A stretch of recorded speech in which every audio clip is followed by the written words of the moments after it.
Let's freaking go. I'm so excited to have Justin Vincent on PHL.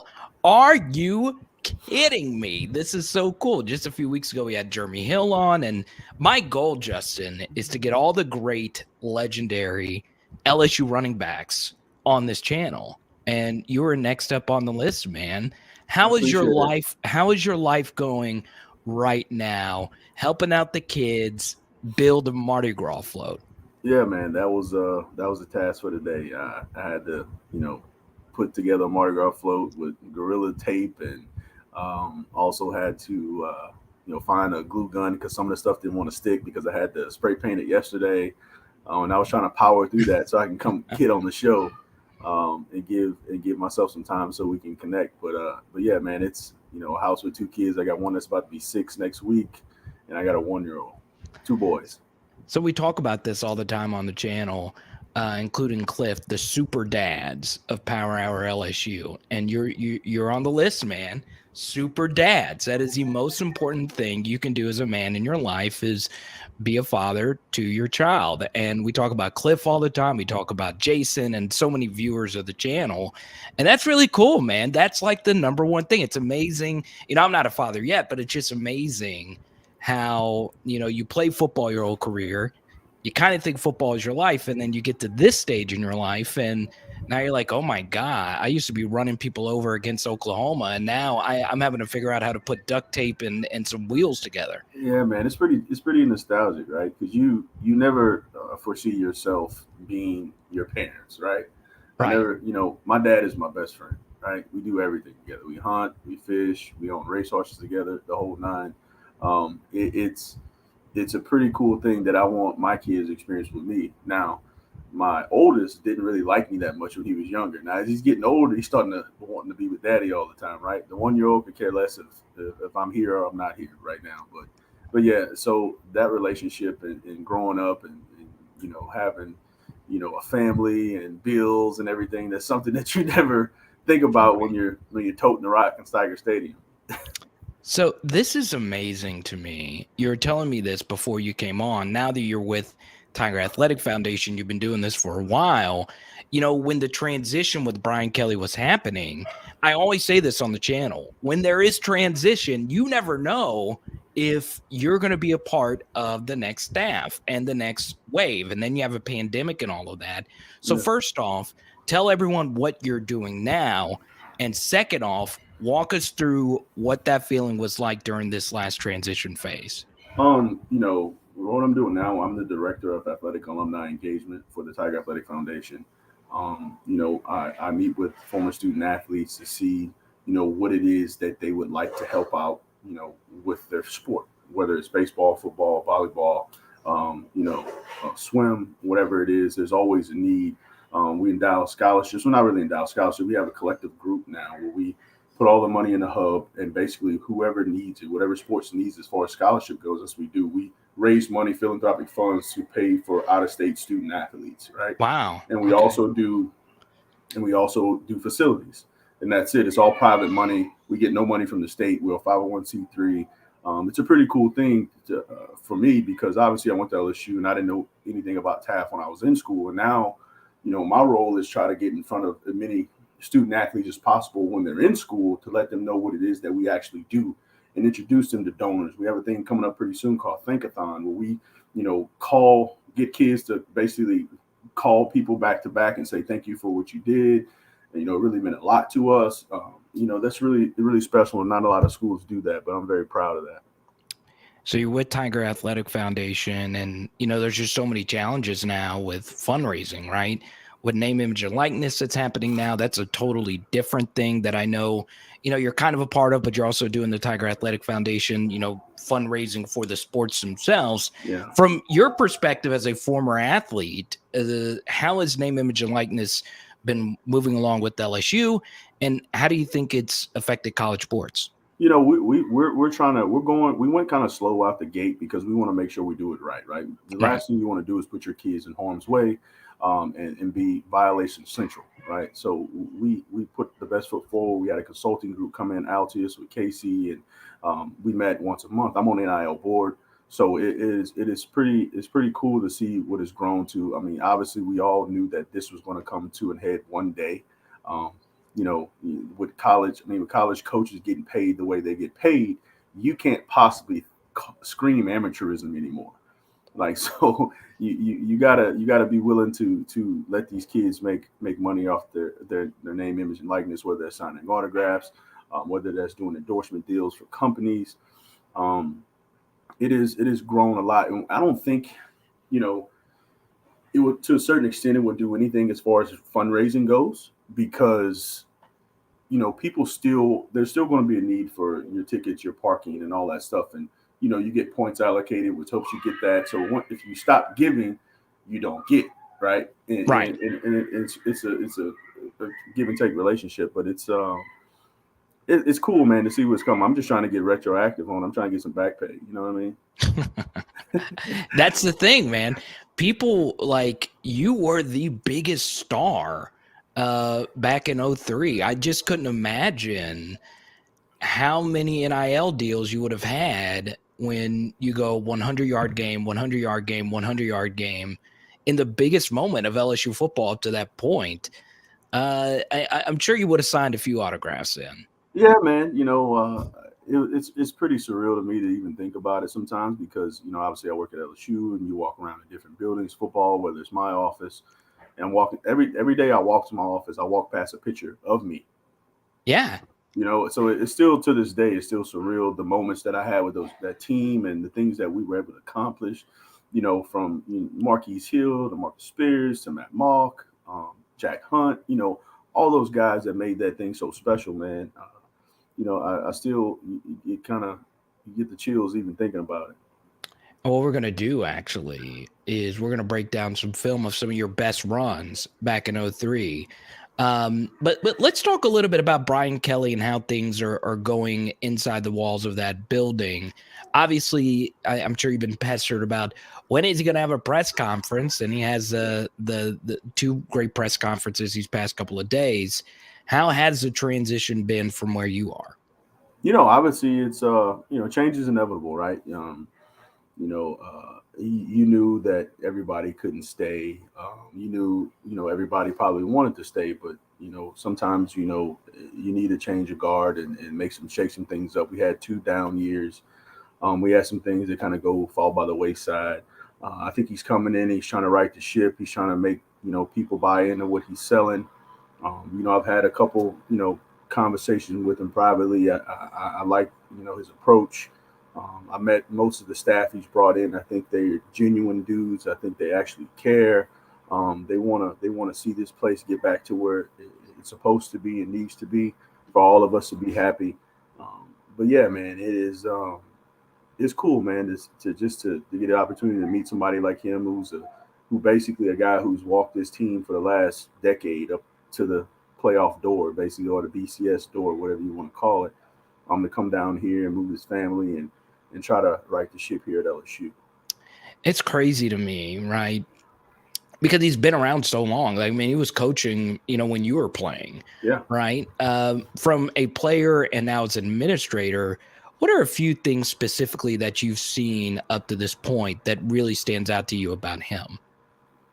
His approach, man, it's such a business-like, but he also genuinely cares.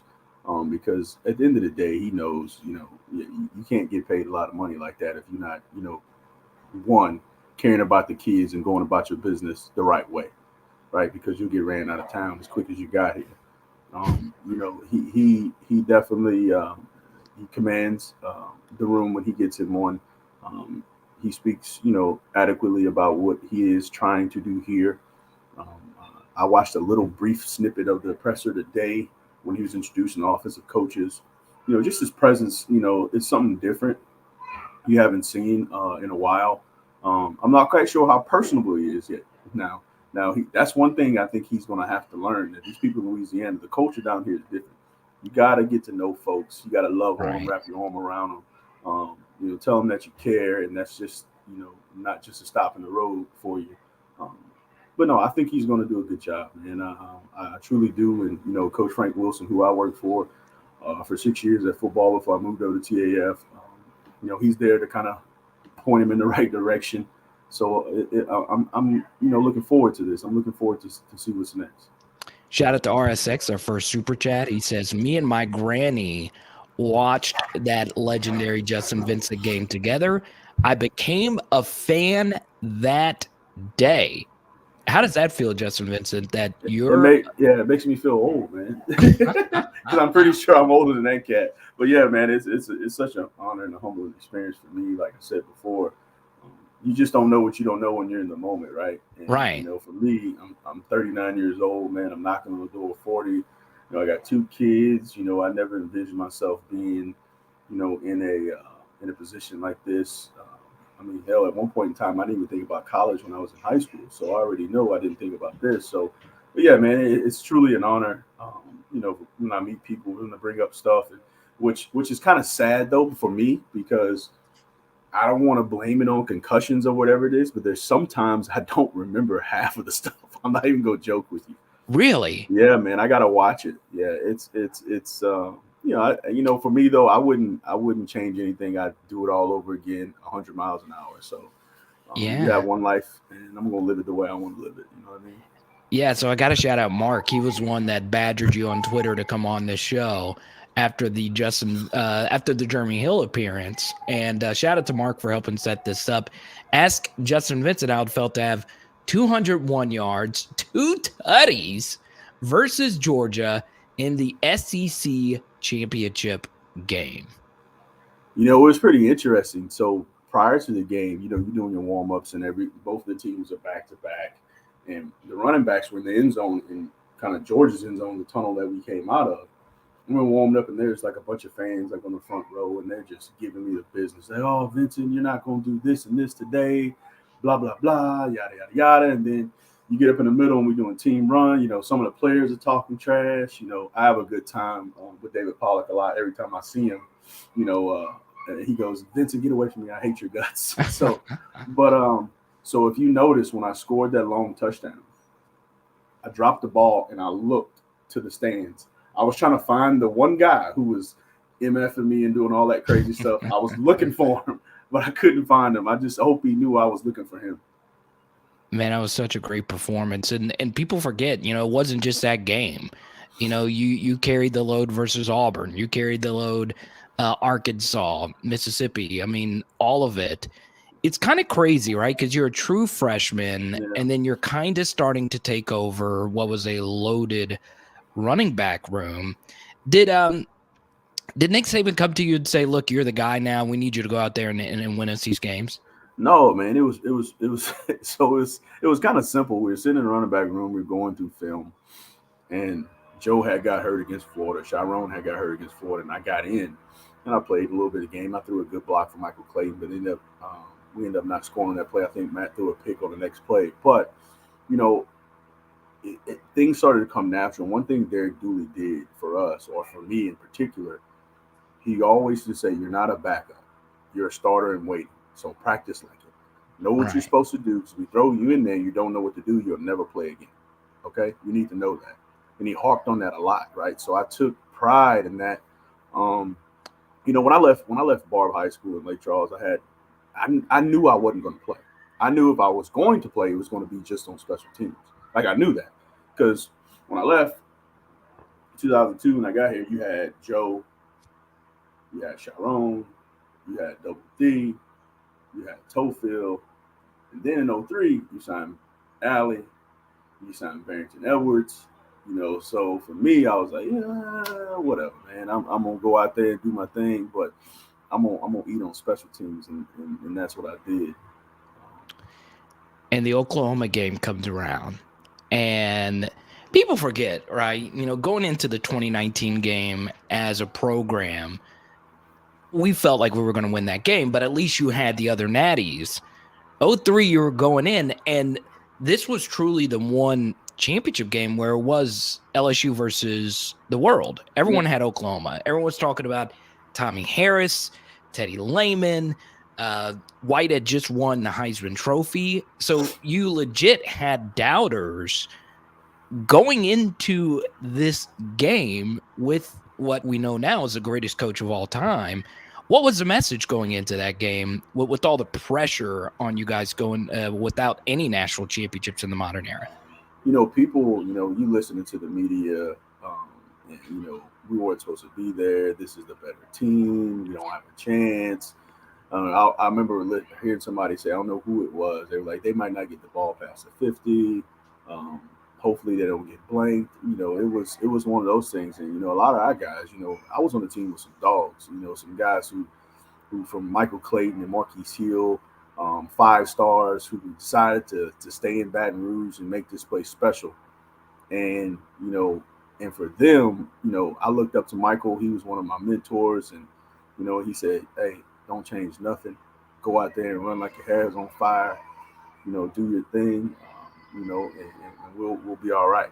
And after the first play of the game, when I broke that run, I knew immediately that we were going to beat them. Like, I knew immediately. There wasn't a doubt in my mind. Like, after that, I was like, well, these dudes ain't who they say they are. I said, the first play of the game, I said, you blitz, off the edge. You don't take the inside shoulder. You go wide. I duck underneath you. If I had a little bit more juice, I probably could have broke it. But my man was running pretty fast. So I got to give him that. So Greg wants to know, what was it like playing for Nick Saban? It was pretty cool because he's a no-nonsense coach, man. There's no Dr. Jekyll, Mr. Hyde. What you see is what you get. Everybody gets the blues, right? So it's, fair across the board, from the coaches to the players to, secretaries to, strength staff to trainers. He doesn't spare the rod, man. And that's one thing I can respect about Nick. But it was pretty cool what he used to do. So say he would dog cuss you, right? He'd wait about 10, 15 minutes and he'd come back and be like, are you mad at me, dog? Tell me you're not mad at me. Come give me a hug. Like, that's who he was. But nobody ever really sees that side of him. All you see is him, ripping into people, talking crazy at pressers and asking people why they talk, asking dumb questions and all that stuff. But he's a genuine dude, man. I genuinely care for him. I mean, I actually read his book probably a few years ago. It was the first time I read it, the one after the National TAF Championship. Hell, he talked about me like I was his son in the book. Like, it was just weird, so, but no, he's a good dude, man. A lot of LSU people upset that he left, but you got to look at it back then, right? Nick was making $1 million, which was kind of unprecedented, right? He was like the highest paid coach in college football at the time. He come from Michigan State, where he was like, all right, but not a lot of people think he deserved it, right? He comes here, builds us up. We win a national title. Here comes the Miami Dolphins knocking on the door, right? They offer him $3 million and a little front office say so. And a lot of coaches in the league don't get that. And a lot of coaches don't know how to manage that really well either. You see what Bill O'Brien did in Houston. You let DeAndre Hopkins go, and now you on the street. You know what I mean? So it's you don't have a head coaching job anymore. So Nick, I don't think the way he likes to coach transition very well. Talking to grown men who have like wives and stuff, like you got mortgages, and in all essence, they make more money than you, and they'll let you go before they let a player go. Right. He's perfect for college football, but I love him. I mean, if anybody should be mad, it should be me. He sat in the team meeting room in the locker room before we left to go to the bowl game and said that he wasn't going to leave. And as soon as we landed in Orlando for the bowl game, he said he's leaving. So, you know what I mean? So that whole week of practice for the bowl game was like, it was just such a disaster. I mean, you had players like talking crazy to coaches because they knew you wasn't going to be here. What you going to do to them? You know what I mean? I stayed back a little late because my grandfather had passed away and I missed like 2 days. And then I went to practice and I show up and they got dudes laying down. Like, that's never happened. Not under his. Wow. Like, it was just wild. It was wild, man. That's crazy. I didn't know that story. I didn't know. I knew about the leaving and all that stuff. I didn't know that, like, he just lost the locker room like that. Yeah, I mean, once he said, I think he wouldn't have if he didn't tell us he wasn't leaving before we left. But when you land in Orlando, the kids get on the bus to go to the hotel, and you get in the car to go to the presser, and you tell the world that you're taking the job at the Dolphins, and everybody's like, "Oh, the hell with this, we're done." Like, there's no curfew check. We staying out late. Like, we doing all that. give me all that. It allowed you to live it up, man. That bowl week, this is something that I've always wondered. I was going to save this for a little bit later, but What did he do? Because now it's easy for players because every player that plays for Nick Saban looks up to the guy. They know he's the GOAT, right? Mm-hmm. But obviously it helped having, the greatest defensive line in LSU history that year in 2003, arguably. But honestly, what did he do that just galvanized you guys to win that national championship? Was there something magnetic? Was there something special about him that really got that train going? I don't want to necessarily say it was him. Obviously, I think he's a great coach and he puts us in position to do some wonderful things. He puts a lot of great coaches around him that he trusts. He doesn't do a lot of micromanaging that you see a lot of in today's ball. But he is very firm in his approach. He's very Right. diligent in his process. He does the same thing every day, same time every year. He's very meticulous about what he does and how he goes about his business. So, and for me as a player, you can't do nothing but respect that because I know who I'm getting. I'm not going to get the coach who won't come laugh and joke with me and then, turn into Mr. Serious and all this stuff the next minute. He is like that 24/7. And when he came to me and said, you're not mad at me, dog, he never smiled in the process. Like it was all just like a facade. Like, you know what I mean? He was dead faced. Like he was just, that's who he is though. But you got to respect it because he commands your attention. He is just a great coach. And one thing you look at Nick, even though a lot of people may not see this, he's like that father figure that away from home. For a lot of kids who aren't from this area or wherever they're from, he's not going to be calling your parents if you get in trouble. You know what I mean? He's gonna make you run and do all your stuff, and you're gonna answer to him. You don't have to worry about calling mom and dad and all that stuff. So he is he's definitely a GOAT, man. And of all places, I wish he wasn't at Alabama, but Right. he is. We say out of Max, we say out of Tony. We touched on this a little bit earlier. Super chat here from Tony. He says he remembers you from those legendary Barb days. We touched on what Justin Fitz is doing now with Tiger Athletic Foundation. So you can watch it on the replay. But what I want to ask you, Tony, is, and not Tony, but Justin, what was it like playing high school football in Lake Charles, Louisiana? I'm sure you were familiar with all the talent that was in the state. That was like one of the most special years and eras of Louisiana talent. I know what we think about now, Terrace Marshall, Jamar Chase, Justin Jefferson, all within a few years of each other. Yeah. But it was just crazy how many great high school football players were playing during your time. Yeah, I mean, you think, not include myself, you go Andrew Woodward, Kyle Williams, Michael Clayton,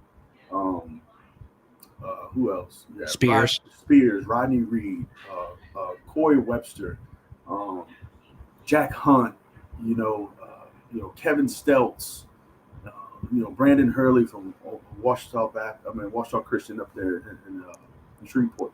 Like all these different people collectively decided to go to Baton Rouge. You know what I mean?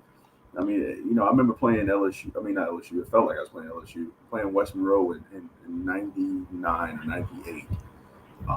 That year, I was the only running back to score rushing touchdown the whole year. They didn't allow one the whole year. It came late in the game. It may not have been the starters in there, but damn it, I scored. So none of that matters. But yeah, man, they had I think 10 or 11 dudes that went Division I. And 8 of them came to LSU, and that included Brady James. That's crazy. We're talking about on that one team. Think about this: you have Rodney Reed, Andrew Whitworth, Brad Smalling, Jason Ledoux, Brian West, and Brady James. Brady James. They all came to LSU. That's crazy. Yeah, we were talking about Brady James for 20 minutes on our Tuesday night live stream. Obviously Devin White is probably the consensus best LSU linebacker of the modern era, but man, Brady James was just next level. And how dominant of an athlete he was. He was probably a little ahead of his time. Oh, 100%.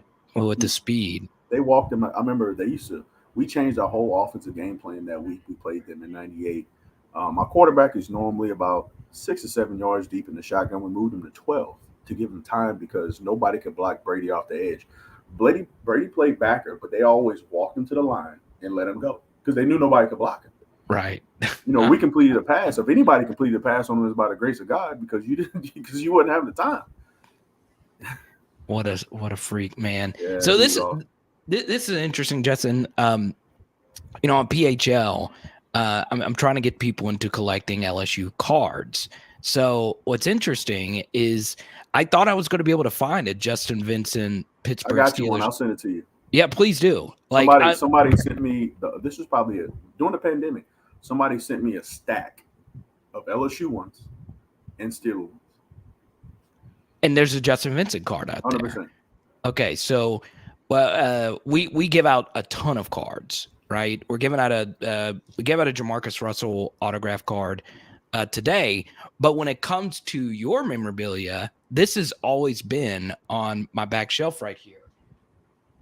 This is just iconic to me. I remember there it is right there, man. Oh, hey, let me tell you a quick story about that. So I'm in Vegas. Look at that. I'm in Vegas at the Caesars Palace. And, there's a card shop in there, memorabilia shop. So I'm walking around in there, and I see, I'm walking past the store, and I see Pete Rose in there signing autographs. What? So, and there was, not that many people in there, and I, get in line. I'm, third, right? And I'm like, hey, Pete, I said, you don't know me.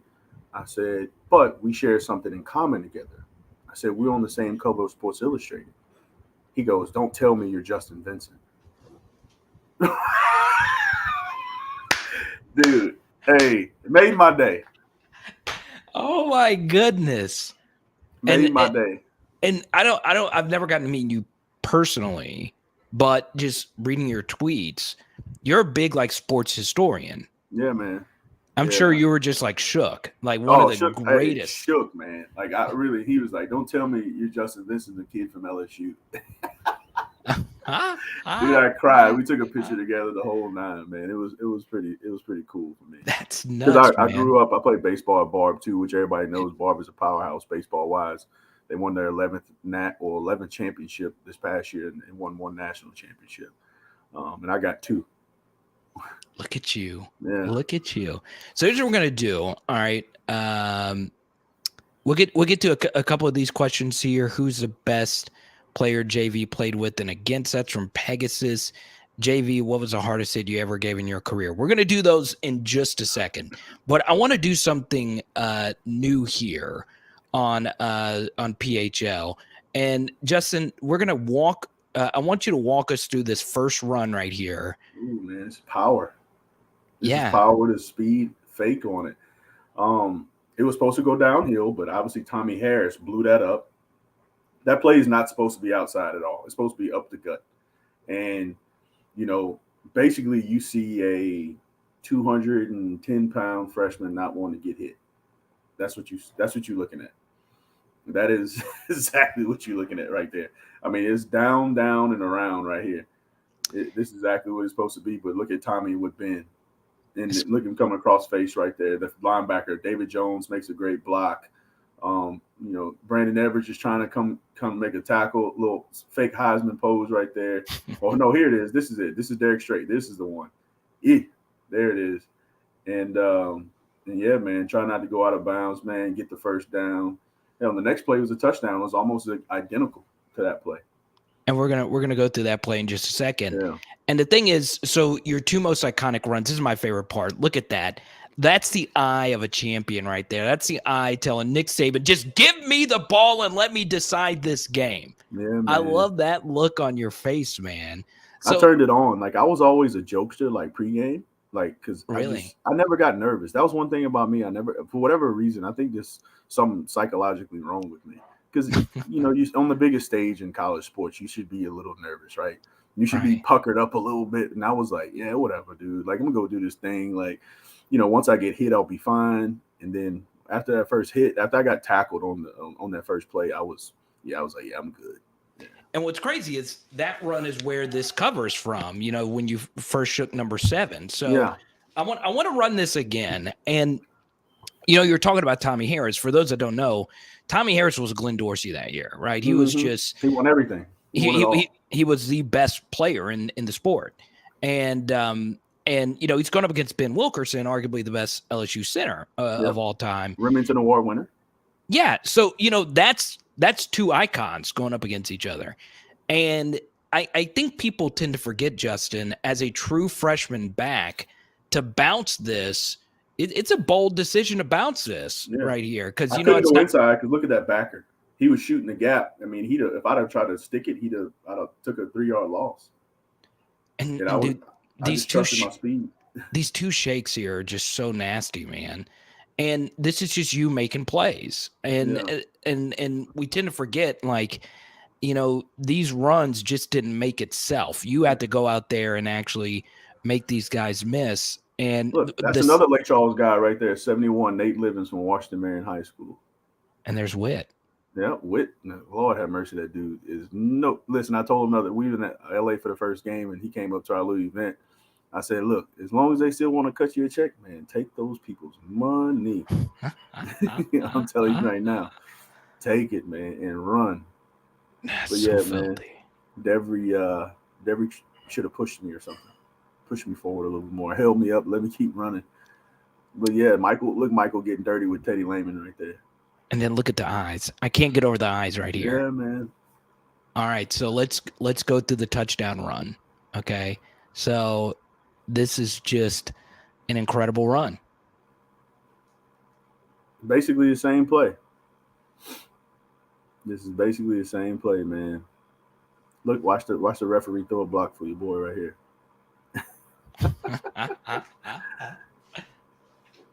Scholar just got a piece of him, man. A lot of people tell me I dropped the ball early, but I already crossed it. Doesn't matter. They would. If you watch it again, I was already across it. It reminded me to tell you one day when we meet in person about what that celebration means. Can't say it on here. Okay, so you'll tell me. I'll tell you. I won't tell anyone. I promise you. People who know me know. Okay, so end zone angle here. Yeah. Once again, it's same thing. It's same thing. Heavy flow, man. They were, like I said, they read keys, and we that play is supposed to go front side, man. It's not supposed to go back side. But I was like, if I go front side, they're probably gonna break my leg or something. And I was like, just trust your guts, man. You're a natural runner. Just run. And the rest is history, man. The rest is history. It's unreal, man. Like, for me, I'm someone that doesn't want to go against my coach, right? And I go back, TDP had a run this year where he had to cut back on the 4th and 1 versus Bama. Like, as a running back, you have to make sure that cutback angle is going to be there, right? If you go against it, or does the coach tell you, hey, if you see overflow, cut back? Anybody who's played running back or anybody who coaches, if they listen to your show, they will know exactly what I'm about to say. There's a lot of positions in football that you can coach, but running back you can't coach. Like, you can do, ball drills, ball security, quick feet drills. But when it comes to, like, you could teach you teach your running backs, fronts, whether in the bare front, whether they're in 2-eye, whether the guards in 2-eye or shade or whatever it may be, you could teach those things. But you also teach your runner to trust his eyes, right? Trust your eyes. I can sit back here and say it don't look good from here because, I'm the coach and I'm on the sideline. But when the bullets are hot, it's a little different, right? So, and once the ball is snapped, is you could have drew that thing up as the best you could, right? But it doesn't always come out like that, right? A lot of your greatest plays in sports are all, off the cuff. There's very few plays that work how you draw it up in the dirt. You mean to tell me that the Giants didn't intend for David Tyree to catch the football on his helmet? Is that what you're telling us? Exactly what I'm telling you. Oh, think about this. How about Eli humming that ball up there to Odell and him grabbing it with his fingertips? Yeah. Yeah, same thing. Eli was throwing that ball out of bounds. He was like, our ball or nobody's ball. But Odell, with his Spider-Man-like hands, made a catch. And you don't draw that up. You don't draw a receiver to go up with one hand. Are you kidding me? That's how people get fired. You get cut. We say hi. This is one of our favorite viewers. This is, in fact, Jeremy Hill's favorite viewer of PHL, Justin Vincent. We call him the Master Blaster, Tony Bryant in the house tonight. You see he's got his Leonard Fournette jersey. I see that. Running back is his favorite position, so he's really fired up. Caucus is in here. Tracy and Tommy. Hey, Justin, can you tell Tommy happy birthday? It was Man, happy birthday, man. Celebrate that thing. Hopefully the wifey does something special for you. Hopefully you got a nice cake.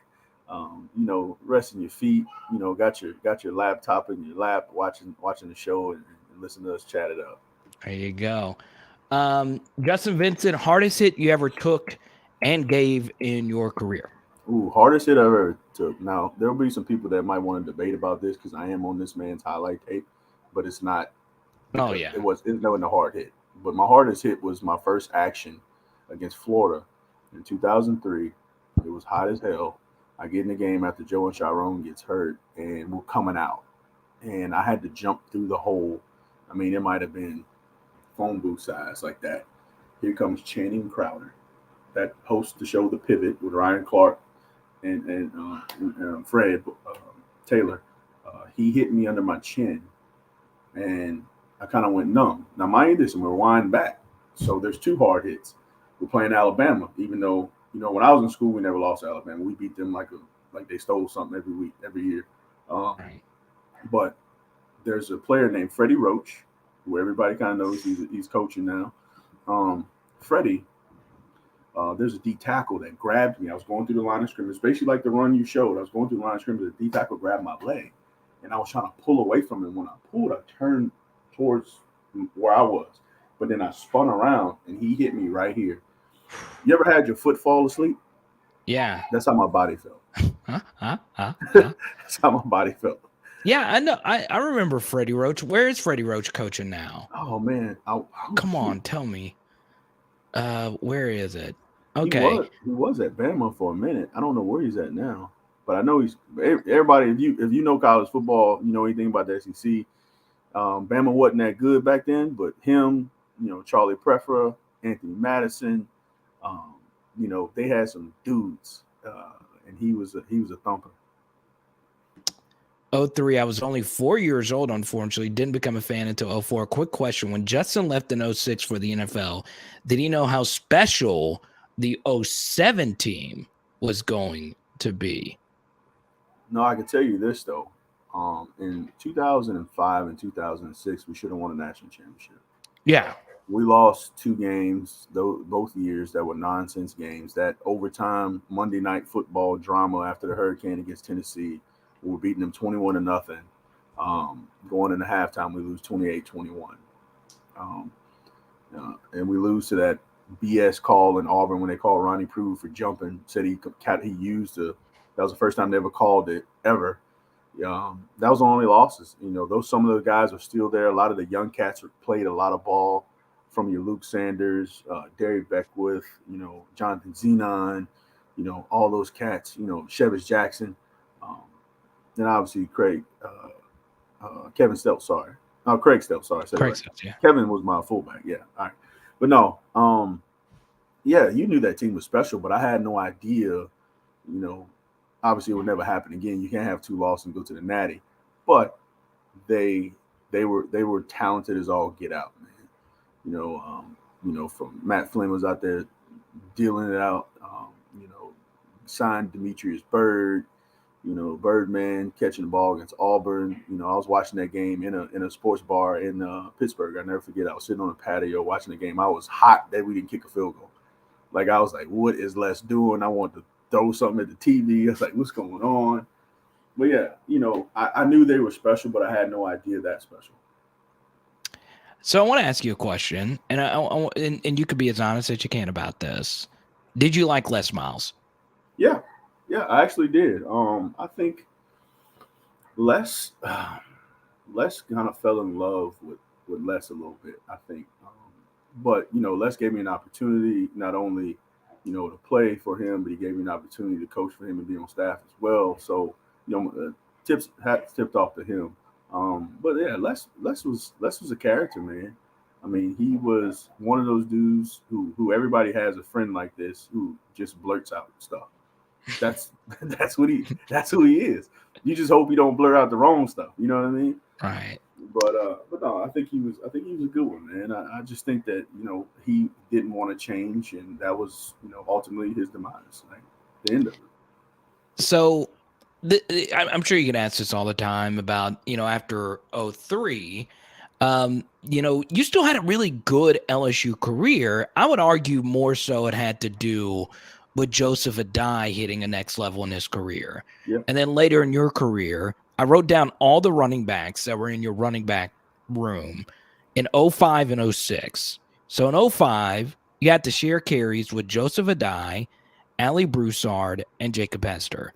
Then in 06, you had to share carries with Jacob Hester, Charles Scott, Keelan Williams, Ali Broussard, and Trendon Holiday. So yeah, I understand that, I'm making an excuse for you, but that is exactly what happened. For anybody who knows me, like, I am beyond excuses in my life. I don't believe in them. You man up. I won't change anything that I've done. I live my life how I want to live it. Things happen that's out of your control. You control the controllables and let things, let the chips fall where they may. LSU is a part of me as much as I'm a part of LSU. I'm forever indebted to the people of Louisiana for embracing me and just, because I never envisioned myself playing football at LSU. People got to realize this.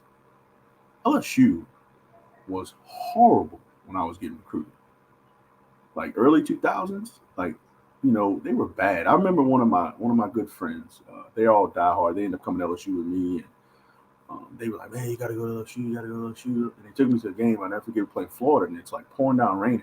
I could have took a handful of quarters and threw it, and I wouldn't have hit a person sitting by me. Wow. You know what I mean? And so I was like, "Y'all want me to come here? What?" I was like, "Look, I know we boys and all, but damn, you can come visit me in Wisconsin," because I was getting ready to go to Wisconsin. Wow. I was about to be a Badger, man. That dude, Brian White, the offensive coordinator, running back coach, I never forget. He was like, "Justin, I will give you the ball 40 times a game. You will run yourself into the first round." Wow. Yeah, this was a year removed from Ron Dane, man. Yeah. And, I mention this all the time, and this is kind of what you do now, right? Your athletic alumni relations. And you know how important it is from your own recruiting standpoint, how much the pro players that went to that university matter in recruiting. And that's part of your job now. And going from Louisiana, Wisconsin, that was close for you because of Ron Dane. That's what you just said. And that's kind of what you're doing now, just trying to make sure that the history of LSU remains intact through, donations and just being a part of the program now. Yeah, definitely. Get as many former student athletes from across all sports, not just football, to be engaged, to share their experiences with their current student athletes. Have a shoulder for them to lean on, because one thing I do know, I always go talk to all incoming freshmen football. Shout out to Holiday at the Academic Center. He calls me there. I talk to him. I basically tell him about all the things that go on outside of LSU, because I have a business in my hometown as well. And I'm like, look, one thing you need to be prepared for, because one day this game is going to quit you. A lot of people don't have the luxuries like the Andrew Whitworths, your Tom Brady's, and, your Brett Favre to walk away from the game. The game, chews you up and spits you out when it's done, when you're not the flavor of the month anymore. You need to understand that. If you're not willing to do whatever it takes for you to be successful, then you won't be there. It's only sport that I know of that you could actually watch them work out somebody to take your job. And that's stressful. And if you're not built right, you're going to be going as quick as you got there. So, and I try to tell them, you need to find something that you're interested in. Just don't be in school just to be in school. That kid that you talk to in your group in class, he may be able to point you in the right direction, help you get a job after the ball. If you come to LSU, keep your nose clean, graduate, and you just be an outstanding, citizen. People will bend over backwards to help you. And that's the message that I try to shoot across to them and make them understand that. I said, listen, it's 7:30 in the morning. I know y'all don't want to be here. And I'm not trying to be the old head up here trying to talk. I'm just telling you what's going to happen. It happens every year. And you know what you're going to do for you who show up late to the academic center, who you miss class, You're going to be calling, begging Walt and the rest of the academic staff to let you back in school, for you to finish your degree, or you want some help. And if I was them, and if you would show up to my stuff, I'd tell you to fly a kite. It ain't going. But I'm telling you, don't burn those bridges. Embrace them. These people are here to help you. Obviously it's their job, but genuinely for an academic center people and daycare workers, how I put it together, there's a special place in heaven for them because they deal with a lot of BS, a lot of it. So just to try to make students understand, man, that that ball is going to be over one day, and you got to be prepared for the next chapter in your life. So how many years have you been doing this? This is interesting. I didn't know this. How many years have you been doing this as far as like this? This is 6 years now. Interesting. It's going on 6, like this month, actually.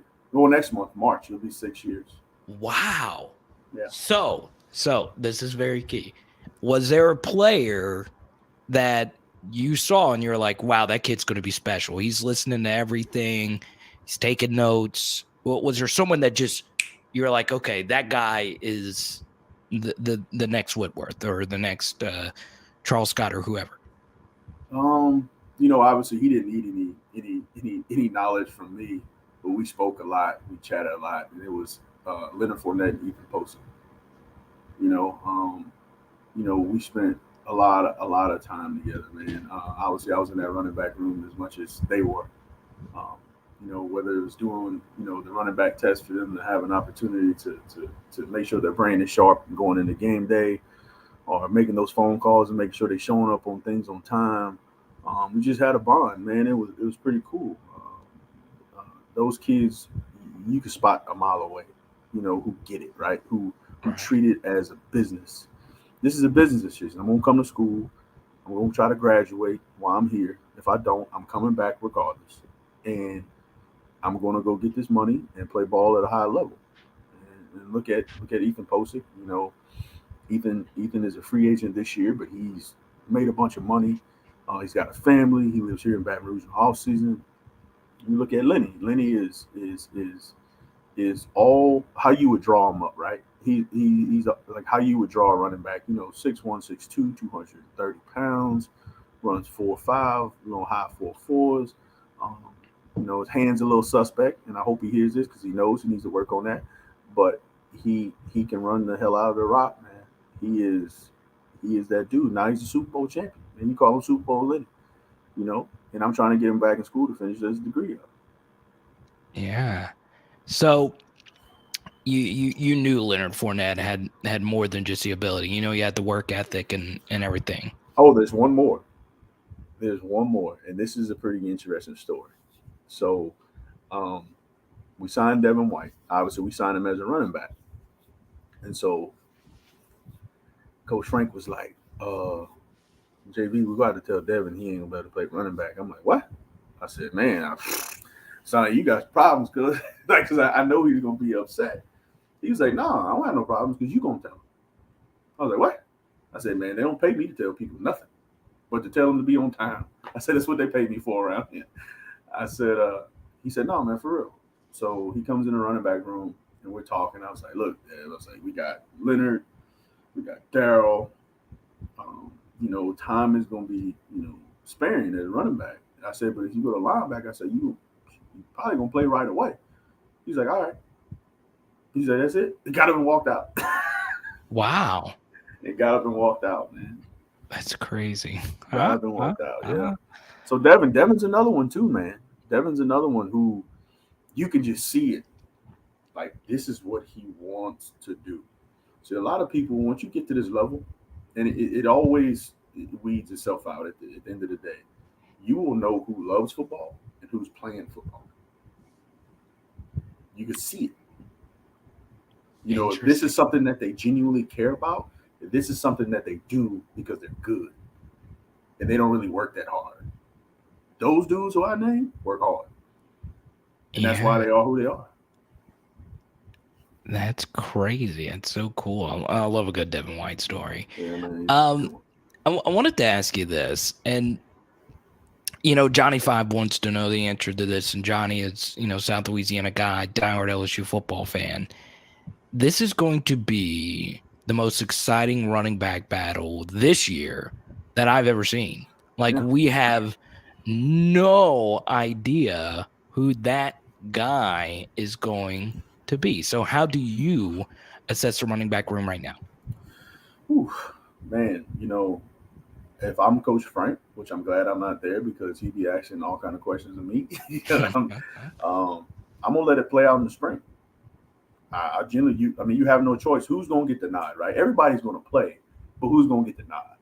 You know, um, between Emory, Noah, Corey Connor, you know, they're all gonna play significant roles in LSU football this season.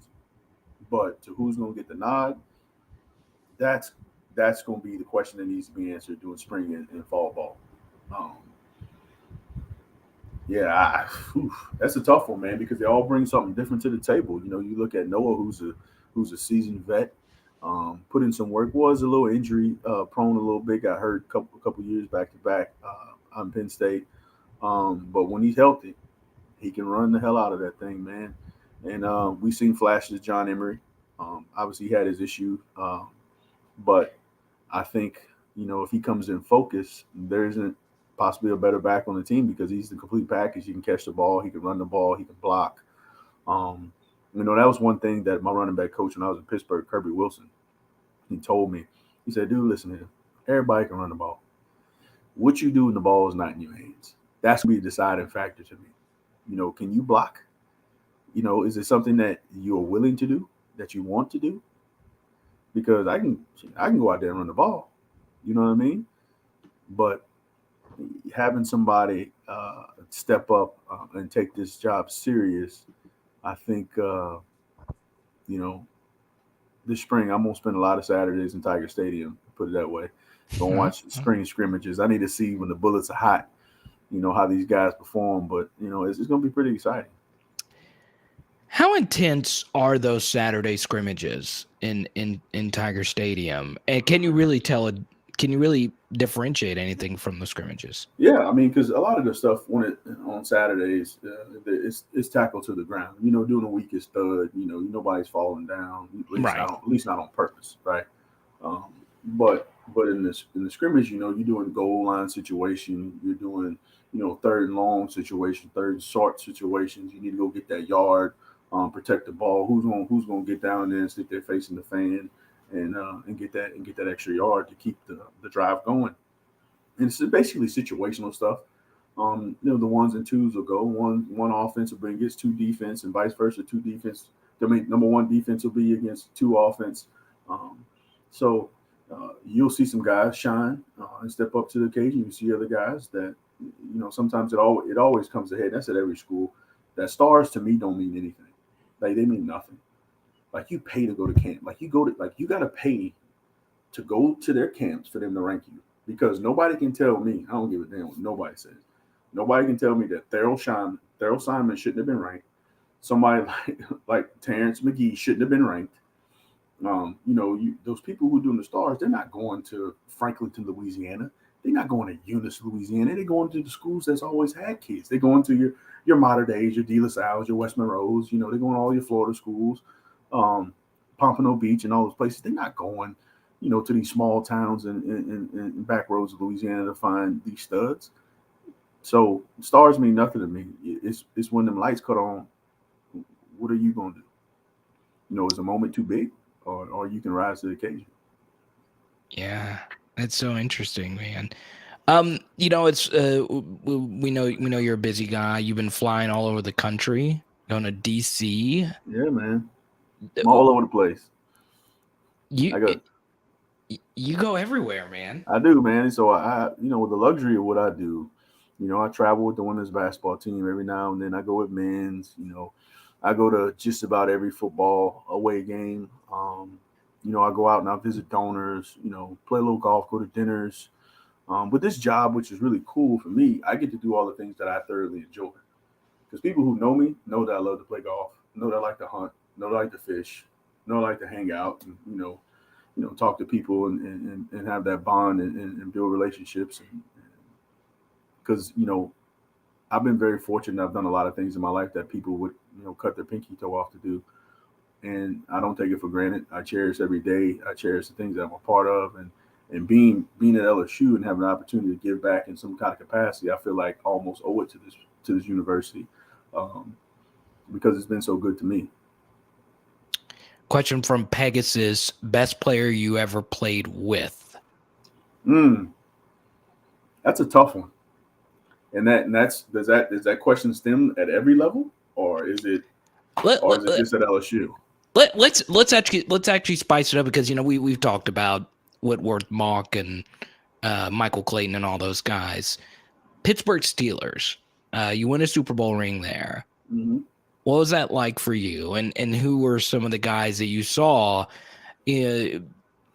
not only in practice, but just throughout the weeks that you were like, holy crap, this dude is like a grown man and he is really freaking good at tackle football?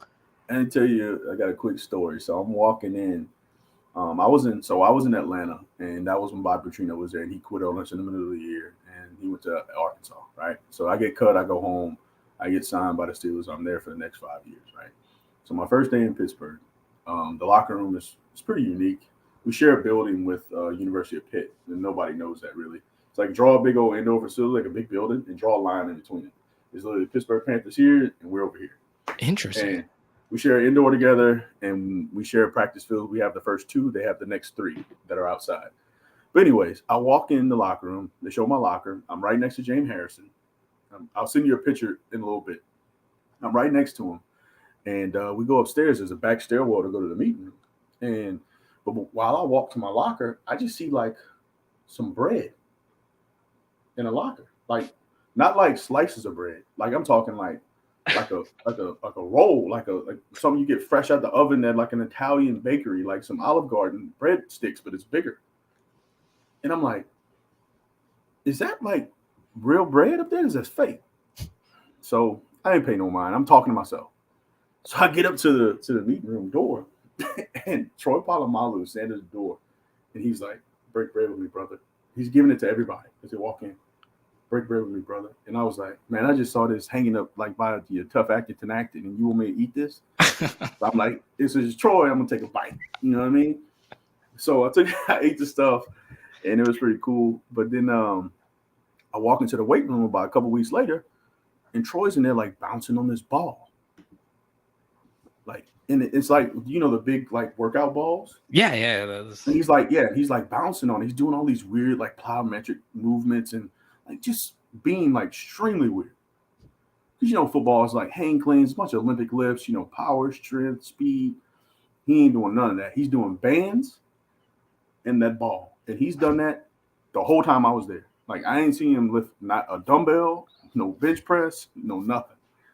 So we get out to practice, and this dude is like killing people. And we're not even supposed to be tackling, right? Like, he's out there just tearing people up. And so Troy had this thing that he would do, and it would get people in trouble all the time. And you can go on YouTube anytime and look at Troy Polamalu's highlight tape. This dude would walk to the line of scrimmage. Quarterback's going through his cadence. As he's getting ready to go through his cadence, Troy kind of backpedals and turns.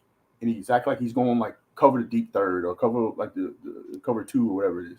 And then he puts his foot in the ground and blitzes and makes a sack or a tackle for loss. He was probably one of the most unique human beings I've ever been around in my life, ever. Wow. Like, I've never seen anybody who doesn't really work out. I don't know what the hell he was doing. And he is literally ripping people a new one every Sunday. I love it. I didn't know that. I was a big Polamalu fan. I mean, nicest dude you ever want to meet. Listen, and another tidbit, this dude used to drive a 1976 or 77 Volkswagen Beetle bus with a surfboard attached to it in the snow in Pittsburgh. Can't make it up. No. I ain't making it up. Like, I can't make dog. I couldn't make that up if I wanted to. I was like, I pull up there, and I'm like, whose car is this? It's like snowing cats and dogs. They got a whole Beetle van in the parking lot with a surfboard, like a 12-foot surfboard on the back of it, and it's snowing. Like, who is this? You see the California place, like, oh, it's right. I love it. A few more before we get out of here. You referenced this a little bit earlier, and I thought this is what you were going to say. I thought you were going to say Patrick Willis, this famous Patrick Willis hit, and you said this. You said it was a different hit. Yeah, he laid me down. That's what he did. It's crazy, man, how many great defensive players you were around. You know, sharing that Troy Polamalu story and Patrick Willis. I remember that hit, and you popped right back up though. Like it wasn't. He didn't like just knock you out. No. First of all, it was now if you follow me on Instagram, I took a picture with him like a few months ago in Vegas, and I basically said, yeah, you know, we hugged it out, and but just so you know, we beat the hell out of them that day. You know, I think they might have scored like 3 or 7 points. I had 2 rushing touchdowns. Joe had 2 rushing touchdowns. On that play that he got me, it was still a first down, and we scored. And I scored the next play. So, I mean, you know, he's a tremendous player. You know, he's in the College Football Hall of Fame. Should be, you know, in NFL Hall of Fame pretty soon. And even though he played in that short period of time, you know, he played like 4 years. It was a dominating 4 years, like dominating. Like people were terrified of this dude, like consistently. So yeah, you know, and he's also kind of a quiet, shy guy. Yeah, he's super quiet.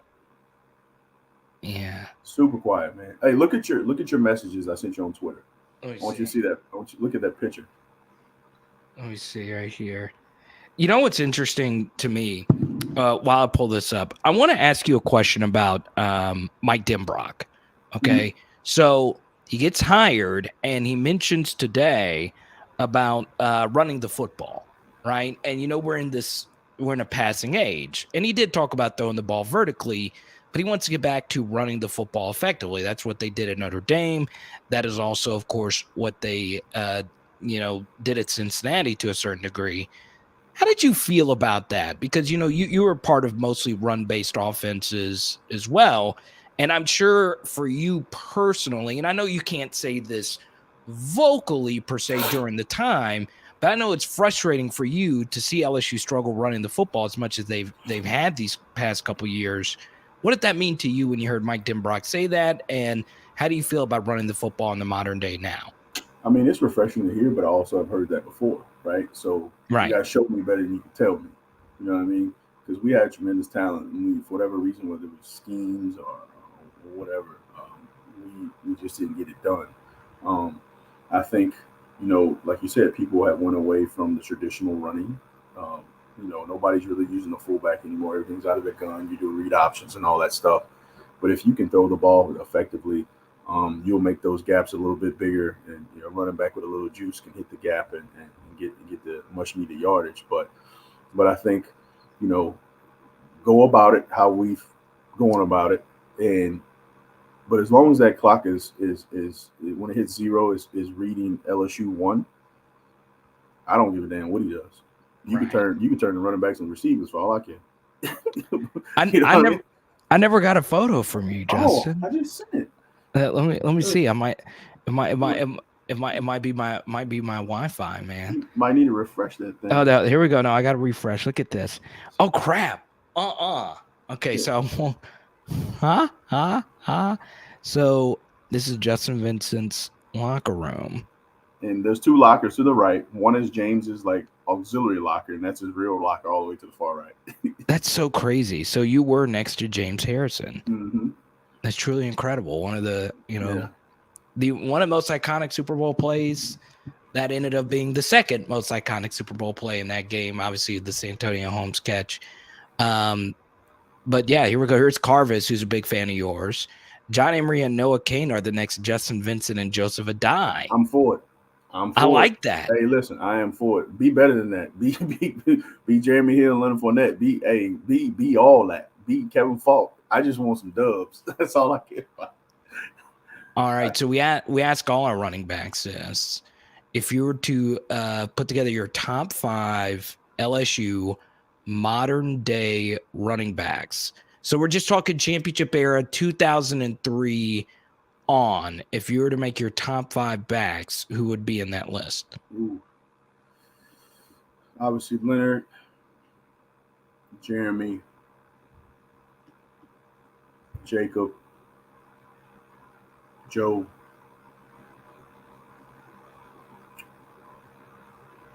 I'm trying to think, man. I'd actually it'd be a tie between Charles Scott and Keelan. Charles Scott and Keelan. There you go. Yeah. You I know, won't include myself in there because it's whatever with me. I don't care. Right. I had all my fun in the sun, but yeah, but that's my list. I love it. Tough. Life is tough when Clyde Edwards-Helaire can't make that list. That's tough. Man, and and Clyde is I love that dude. Like, he is a genuinely good kid. Right. Like, he's gonna play in the league for a long time.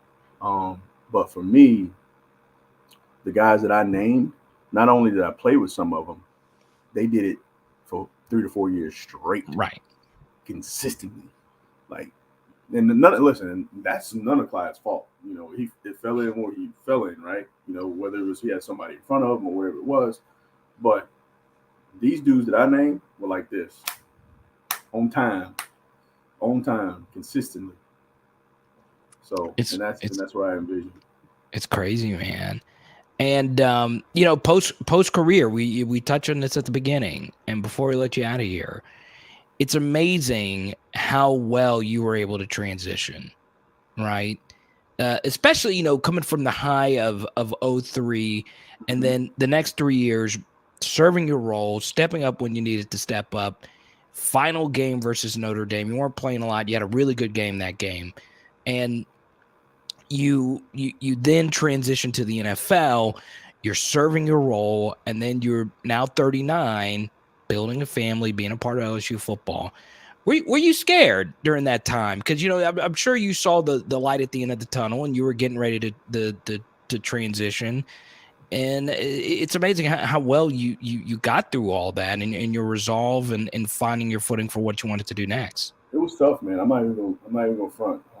I went through a serious depression stage, which a lot of people go through that don't talk about it, but I'm okay with talking about it. I'm well past that in my life. I never forget the day I got cut. It was snowing like crazy in Pittsburgh. I go home. It was like a Friday. We're playing Sunday. I want to say like we're playing the Bengals or the Browns or somebody. And Lawrence Timmons on that team was one of my good friends. I'm basically the godfather of this set of twins, and he calls me. So did Mike T, and we have a great relationship to this day. He's like, "Hey man, the guys miss you," because I was kind of like the clown around. Like, I had a good time. We played ping pong in the locker room, Blu-ray, all that stuff, and they were like, "Man, if you're still in town, come to the game, man. Come down to the locker room and hang out." And I was like, "Oh man," And my girlfriend at the time was like, now my wife, she was like, "I think you should go," because I didn't want to go.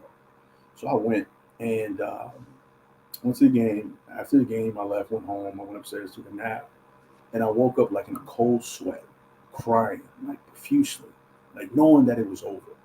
I had an opportunity to go to Seattle afterwards, but it just didn't work out. I didn't see how it would fit into the schemes of what they had. I just didn't want to go be serviceable to them. I wanted to actually contribute in some kind of capacity. I just knew it was over, right? So it's snowing. I got like shorts and a t-shirt on. I walk outside. I called my uncle, who's a pastor. We prayed on the phone, man. It was kind of a surreal moment for me where I kind of dug deep and had to figure out. Now, I had a plan, right? The plan was, I was very fortunate. I had an uncle and a cousin who played in the NFL for a long time. And they always told me, be prepared for it to be over, because sometimes it comes abruptly. So you just know you have a plan. So I put a plan together.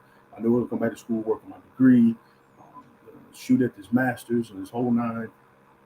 But for me, we prayed on the phone. I stayed up there a little bit. I didn't want to go anywhere. I think I might have stayed. Now I got cut like in September, October maybe, and I didn't go home until Christmas. I didn't get a haircut. I didn't shave my face. I didn't go to barber. I go home, and I wasn't working out. I lost a bunch of weight. My mom was like, "What are you doing? Like, you need to get it together. Like, you're better than this. This is not the end." And but yeah, man, everybody goes through it. Obviously, I bounced back. better than what I thought I would. Having good people around you, it kind of helps you get over the hump. You know what I mean? And the people I had around me, they definitely did that. And I am who I am today. Right. Yeah, I think we can all relate to that. I remember when I got let go from my first radio gig, and I thought it was the end of the world. I was like, okay, my career's over. Like I wasn't good enough to kind of hear. No one wants to listen to me, and then you just gotta just keep on going. That's basically it, man. And I think you inspired a few people probably watching, listening to this today to say, look, there's some dark times. You just got to keep fighting. No doubt, man. Chopping wood, man. Chopping wood. I had a mentor of mine, Sherman Morris. He was our director of player personnel when I first got to LSU. As in a working capacity, not as a player. And he used to always say, man, chop wood, man. He said, look, things are gonna get tough, man. Just keep chopping wood, man. It stuck with me till this day.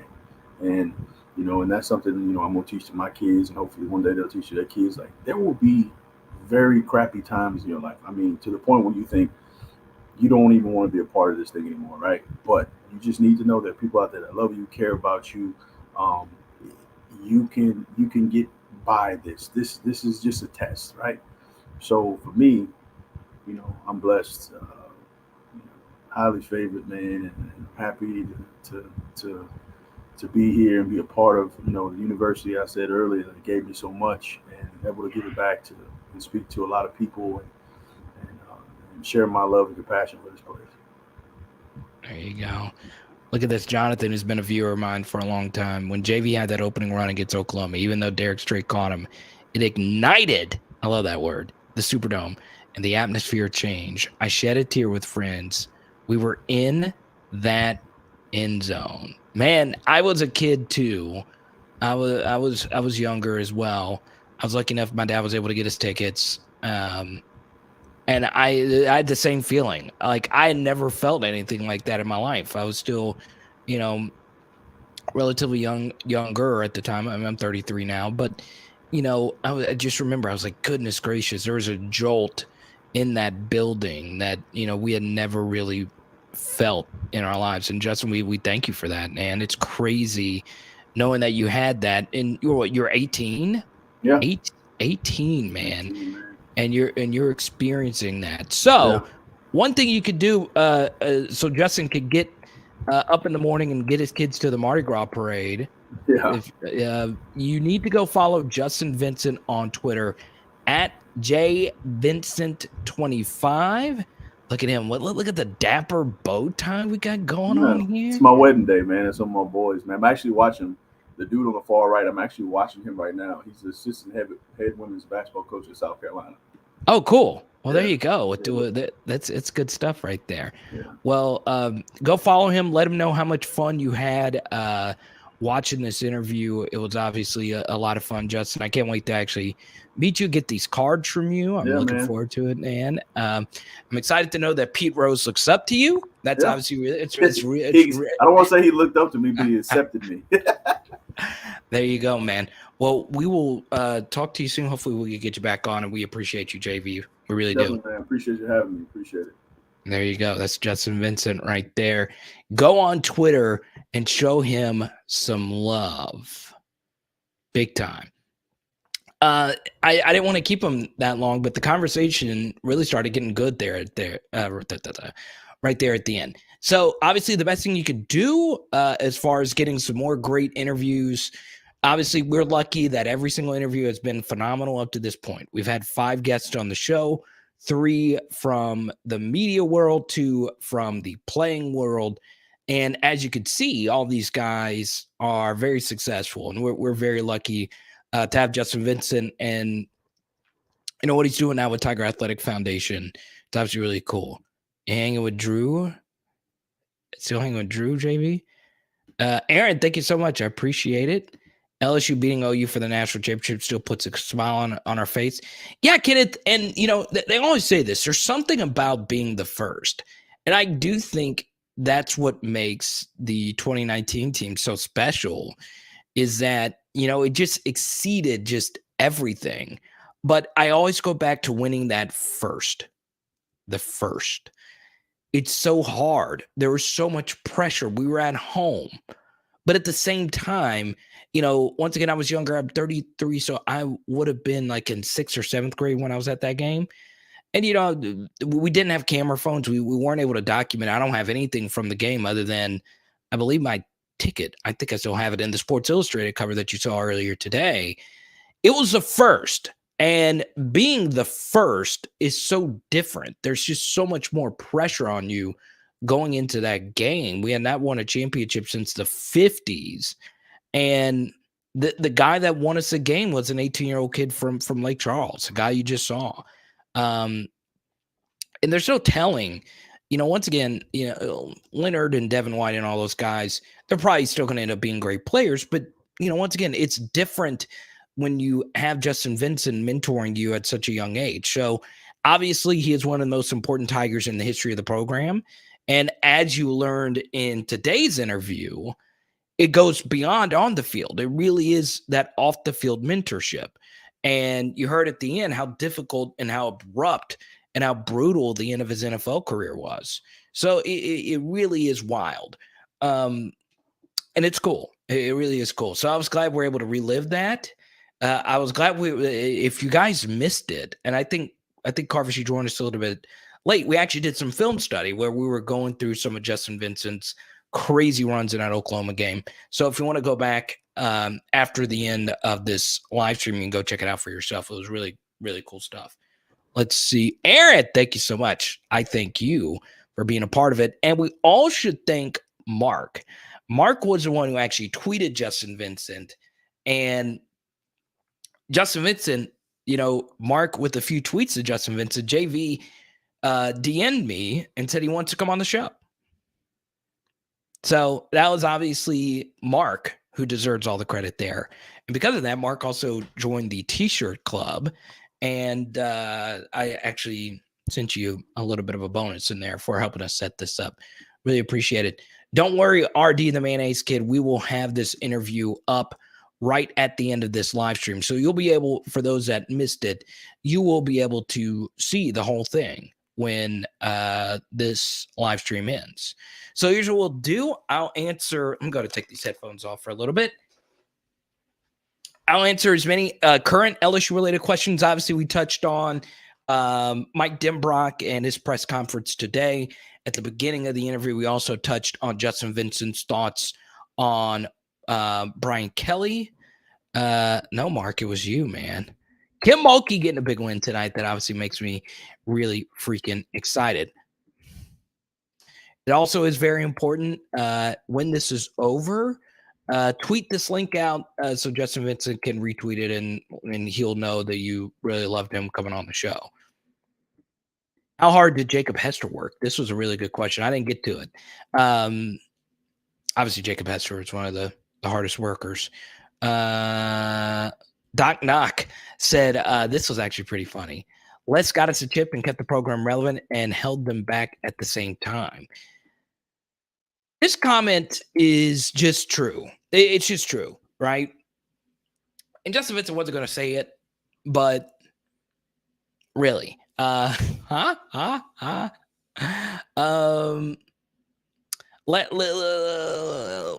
Miles did just that.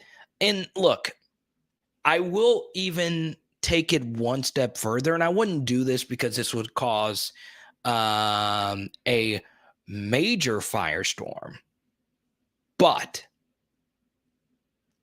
the 05 and the 06 LSU teams were just as good as the 07 team. And I know a lot of those players on the 07 team were on the 05 and 06 team. And I know the biggest difference between those two teams is Jamarcus Russell and Matt Flynn. But Justin Vincent made a good point. The 05 and 06 team had a lot of unlucky breaks go against them. And you can make the case that Les Miles probably should have done more with those teams. And the 07 team was, they won a lot of close games. They had a lot of comebacks that year. And they were lucky to be the only two-time national championship, two-loss national championship team ever. So the 07 team was really, really good. But I do agree with Justin Vincent that the 05 and the 06 team wasn't that far off, especially the way the 06 team beat down Notre Dame. I mean, they beat the living dog crap out of them. Great to see former Tigers get back. That's obviously huge. Gracie, one of our many little PHLers. Dane joined the PHL T-shirt club today. Shout out to Dane. Let's see here. Boom. There we go. So we're on the non-HD camera now. The other camera died. So that's the one thing about the big time camera is that thing runs out of battery. So now you have me in just normal. Which one do y'all like better? Do you like the fancy camera better? Or do you like type Y for yes if you like the fancy camera better than just this regular camera? I kind of like the regular camera. It's also a lot less hassle. I know, Tony. I can't find any Justin Vincent cards. I just can't. I looked all over eBay. I looked all over everywhere. And he said he has a few. I would do anything, right? I collect all the LSU cards and memorabilia. I actually give a lot out on this channel when you actually buy merch, and sometimes I just give it out. I give out a lot in LA. You know what, Johnny Five? I don't think so much he was taking shots at Orgeron. I think it was more so how the team looked, right? We were bad. We were really, really bad. We were very inconsistent, and we were also very predictable on both sides of the football, more so defense and offense, but just in general, we were very predictable. Skipper says, thank you, Mark. Way to go, Mark. Yeah, there you go. Cliff said he likes this camera better. You still got your Greedy Williams card. I love it. Greedy's a beast, man. That would be a fun guest. Greedy Williams would be an absolutely fun guest.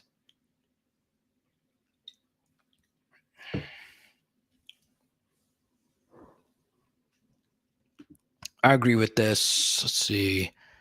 No. RD likes the fancy camera. I'll quit with the fancy camera and just stick with this. I don't like this.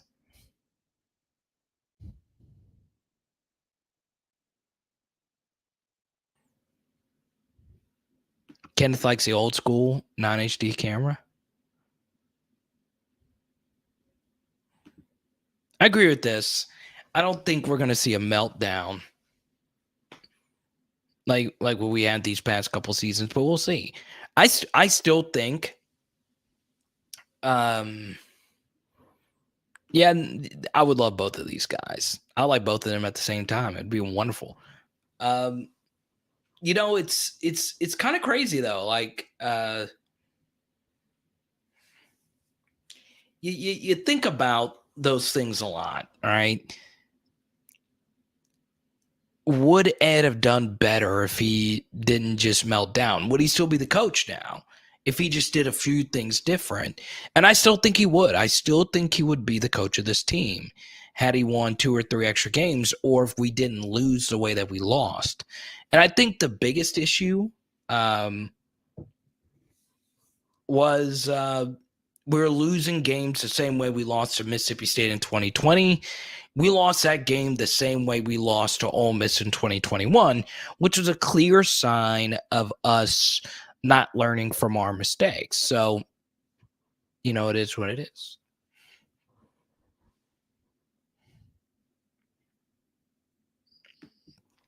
Well, let's see. We'll keep this thing going for a little bit longer.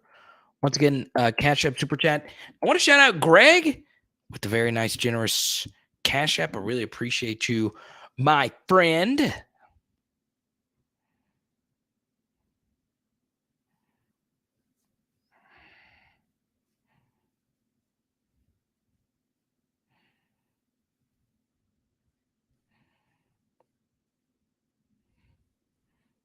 Let's see here.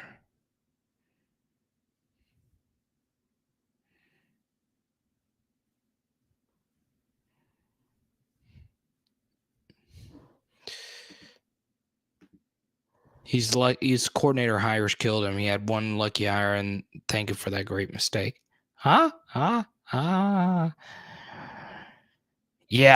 I think one thing obviously, and I know we've touched on this some, but the truth still remains the same. Dave Aranda was great, right? Now, I want to talk a little bit about Cortez Hankton. Obviously, I'm really excited about this. I'm also very excited to see if he's going to be a part of the play calling.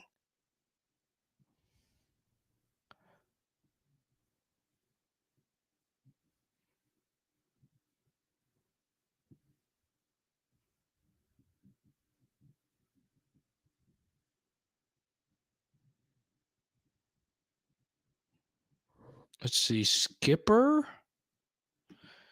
Yeah, Greg McMahon wasn't the issue. I felt bad for old Greg. He had a great career, though. I mean, the extracurriculars. There's obviously that, too. Let's see here.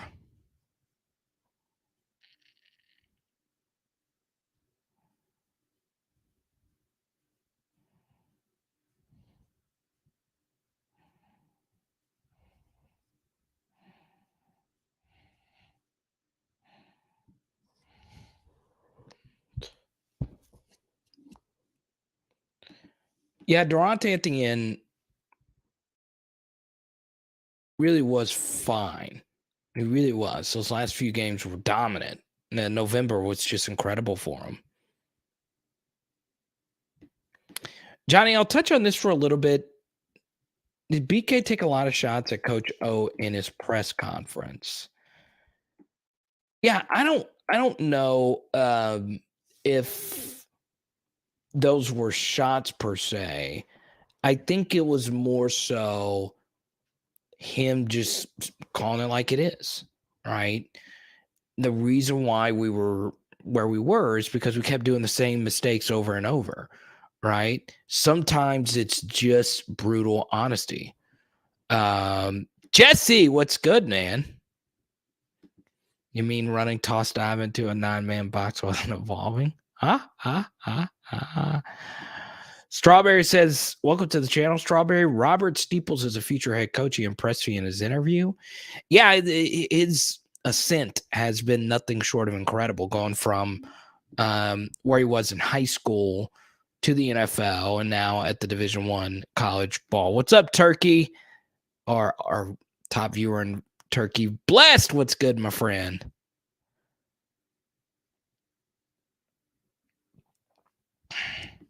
Let's go.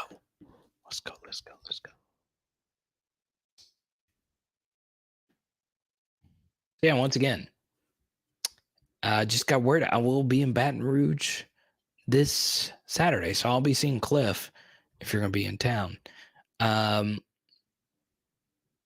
So yeah, if you're in BR this weekend, I don't know what exactly I'm doing. I don't know if I'm going to New Orleans. I'm going down there to help my mom with some stuff. But yeah, we'll see. Are there any parties going on in BR or New Orleans this upcoming weekend?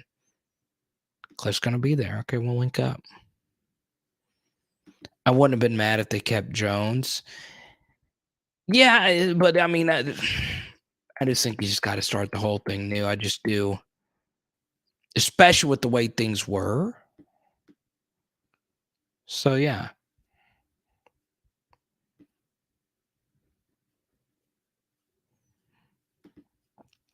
You are guessing right. It's kind of crazy, right? Chicken and waffle party. I'm down. So I guess we're rolling with 3 tight ends.